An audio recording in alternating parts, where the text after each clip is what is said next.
불과 1, 2년 전부터 친환경 선박이 막 늘어나기 시작했으니까 그렇죠. 최소한 5년 이상 지속되지 않을까. 그래서 조선주는 맨날 슈퍼사이클 얘기하지만 슈퍼사이클 명칭 떼더라도 장기 호황으로는 보고 있어요.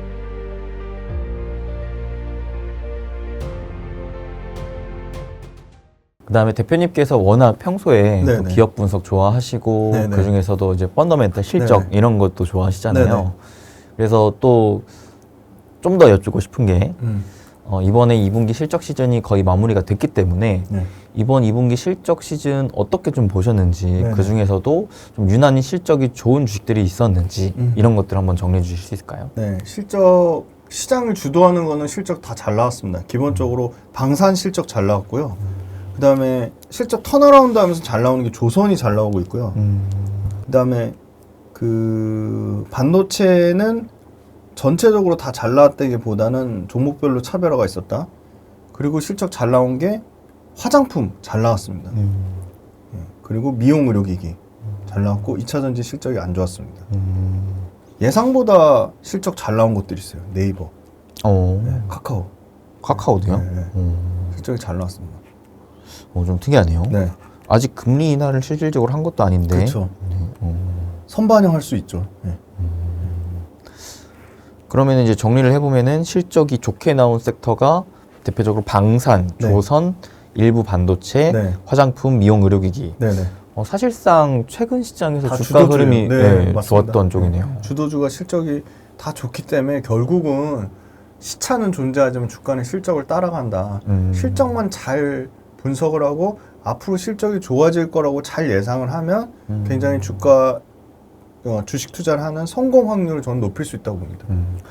게다가 사실 주식 투자할 때 있어서 그나마 제 생각에 네.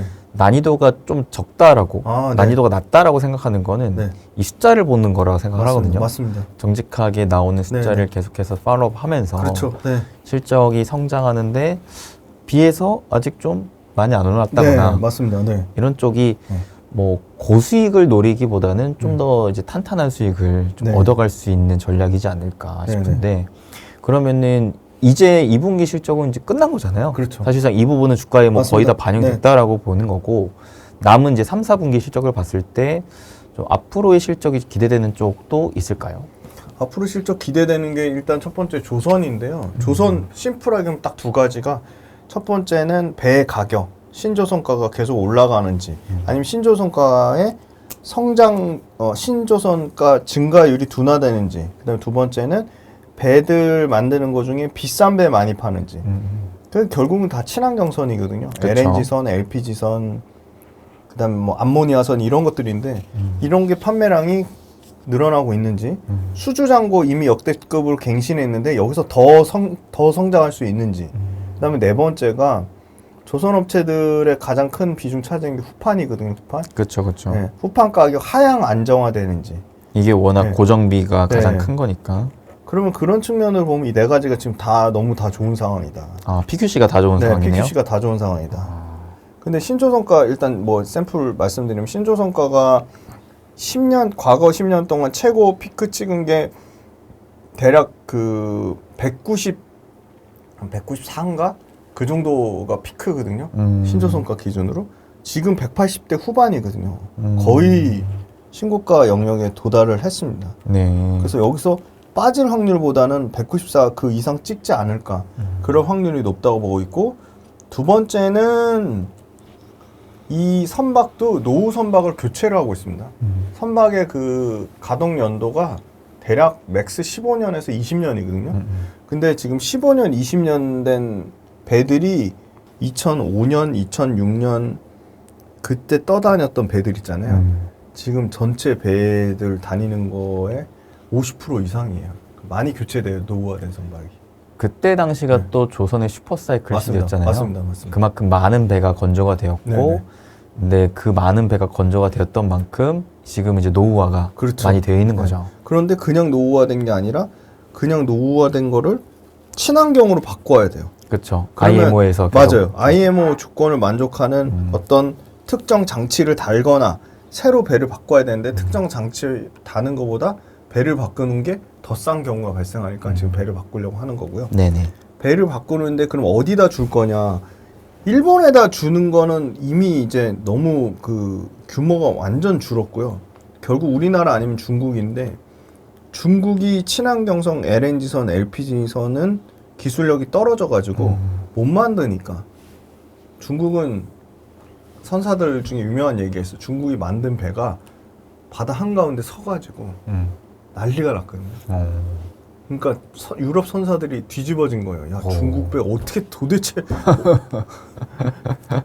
약간 네. 최근 이제 전기차 2차전지 배터리 느낌인데요. 딱 그 느낌이에요. 네, 둘 다 네. 사실상 시장을 한국과 중국이 점유하고 있고 점유하고 있습니다. 맞습니다. 네, 그 와중에 중국 쪽으로는 결함이 생기고 있고 그렇죠. 결함이 생기죠. 예. 네, 기술력에서는 한국이 우위를 보이고 우위에 있고. 그래서 실제 그 얘네가 타겟을 바꿔서 배 중에 제일 만들기 쉽고 사실 물량 승부할 수 있는 게 컨테이너선이니까. 그렇죠.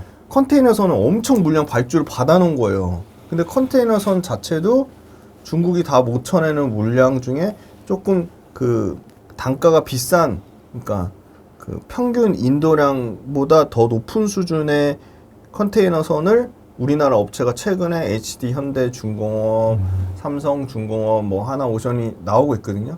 그게 지금 한 15,000 TEU급이라고 하거든요. 1TU가 그 컨테이너 2,000cc짜리 하나 들어가는 그게 TU 그 단위인데요.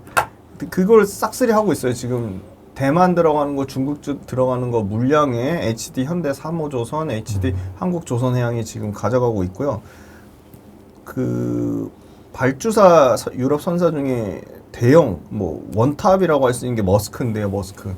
이 머스크가 탈탄소 노후 선박 교체 목적으로 신조 새로운 배를 60척 이상을 지금 신규 발주하는데 그 중에 절반 이상이 아마 HD 한국조선해양 요쪽 HD 현대 그룹 아니면 중국인데 못해도 절반 이상은 아마 국내가 가져온다고 하면 그 머스크가 지금 탈탄소 노후 선박 교체 목적이 2030년까지 싹 그 친환경선으로 선대를 정비하려고 합니다. 장기 프로젝트 4년 이상 프로젝트니까.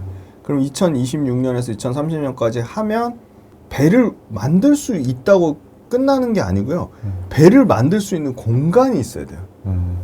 그거를 이제 그 선박 슬릿이라고 하는데 선박 슬릿, 도크 이거 자체가 지금 부족해요. 그렇죠, 그렇죠. 네. 장기 호황이니까. 그래서 미리 땡겨서 지금 HD 한조나 지금 받아서 지금 하려고 하고 있기 때문에 조금 긴 사이클, 그러니까 뭐 2차 전지 3년, 5년 보듯이 조선도 3년, 5년 좀 긴 사이클로 봐야 되지 않을까? 그렇게 보고 있고 조선사들 자체가 아까 말씀드린 슬립 공간 부족한 것도 있지만 친환경 선박 수요 증가하는 거가 얼마 안 됐어요, 사실. 시작이. 불과 1, 2년 전부터 친환경 선박이 막 늘어나기 시작했으니까. 그렇죠. 네. 친환경 선박의 수요가 그래도 아주 보수적으로 잡아도 뭐 최소한 5년 이상 지속되지 않을까. 그래서 조선주는 맨날 슈퍼사이클 얘기하지만 슈퍼사이클 명칭 떼더라도 장기 호황으로는 보고 있어요. 5년 정도 턴으로. 게다가 이제 아까 초반에 실적 짚어주셨을 때 네. 이제 턴어라운드라는 얘기를 네네. 해주셨잖아요. 네네.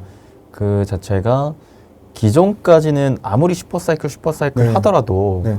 워낙 조선 입장에서는 또 수주 산업이다 보니까 네네. 실적에 반영되는 이 시계열이 좀 길어서 맞아요. 네. 이제서야 사실 흑자가 그렇습니다. 나오고 네. 실적이 성장하는 단계가 나온 거잖아요. 네. 그러니까 저도 작년부터 조선주를 되게 좋게 봤는데 주가는 당장 못 오를 수는 있겠다라고 생각한 게 사람들의 기대치가 바닥이기 때문에. 맞아요.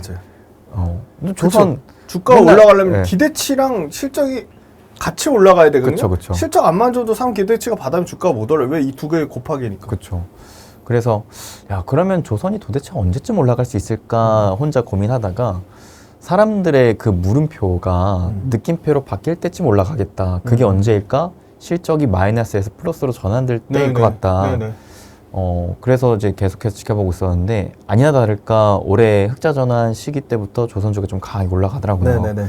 근데 저도 좀 공부를 해보면서 한 가지 포인트를 짚은 게 앞으로의 실적이 더 기대가 되는데 라고 했던 게 신조성과가 이제 배를 만들어서 판매하는 가격이 계속 장기적으로 올라왔었잖아요. 네네.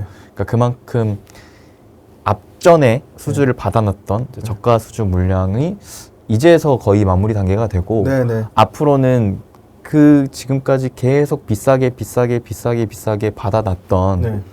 배값을 이제 받는 시기이기 때문에 네네. 점점 이제 마진 이익률은 좋아지는 단계라고 볼 수가 있어서 네네. 좀 장기적으로 좋게 볼 수 있지 않을까 네. 싶은데 네. 한편으로는 최근에 또 단기적으로는 주가가 꽤 올랐잖아요. 네네.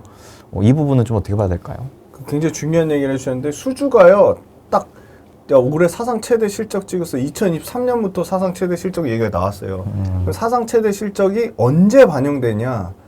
조선주는 최소 적게 잡아도 2년 정도 그 반영되는 시기가 시작이 됩니다. 그러면 맥스 5년까지 쪼개져서 반영되거든요. 주가 올라간 것보다 실적의 기대치가 더 빠르게 올라가면 주가는 계속 그 밸류에이션 부담을 못 느끼는 상황이 되는 거죠. 그래서 앞으로 조선에 대해서는 좀 장기적으로 장기 호황일 가능성이 매우 높다고 보고 있습니다. 좋습니다. 네.